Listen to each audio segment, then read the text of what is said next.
Hello, Dext here, and today I'm going to be talking about the new Star Wars BattleFront beta. Overall, my impressions of the beta is it is a lot of fun. The two game modes that we got to play were Walker Assault and Drop Zone. There is also a co-op mode which can be played solo, so if you don't have anyone to play with, you can still play it. But the version of it in the beta is only 5 waves of enemies, and you can only set it on medium difficulty, so it's really not worth your time playing unless you just want to try it out.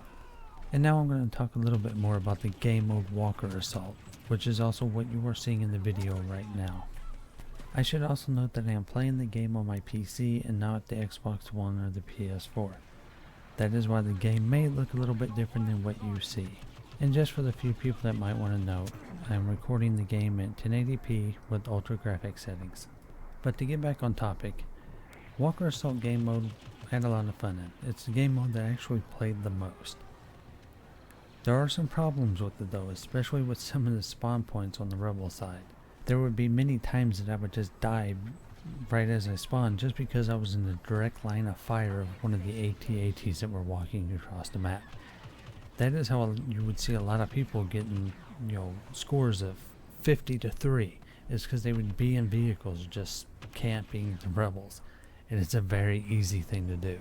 You can also fly around in some of the spaceships like X-Wings and TIE Fighters and so on, but I find that gameplay kind of lackluster in my opinion. Now to talk about Drop Zone for a little bit.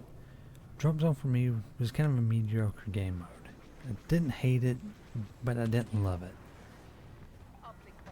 It had some issues with it too, which also kind of compounded to the problem, but I also think just the map that it was playing on wasn't the greatest.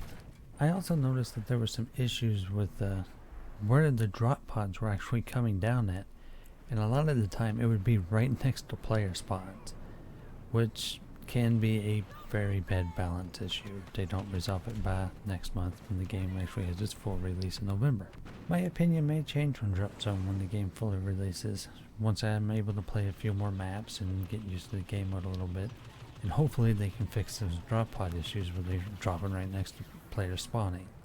But overall, I do find the game that it is fun, and hopefully when it releases in November they can fix down a few of the issues that are in the game, like some of the spawn points, some of the graphical glitches, especially with Darth Vader's cape, and help fix some of the animations where Luke Skywalker doesn't freeze in midair. I would also like to see some of the death animations of the heroes kind of change too. Instead of them just kneeling down or going to a meditative state, maybe they force jump off the battlefield instead of just kneeling down. And for the non-force using heroes, you could just have the Slave One or Millennium Falcon come pick them up. That way they just get off the battlefield and don't just hang around. And I think that's going to be the end of the video. If I sound a little bit awkward doing this is the very first video I'm uploading to this channel, and doing gameplay, doing commentary like this isn't something that I'm used to doing. So if I seem a little awkward, that's why. Hopefully over time I get better at doing it. I will also note that I will be uploading a video that has no commentary over it, of just me and a buddy playing the co-op mission. If you all are interested, it will be in 1080p 60 frames per second just like this video was.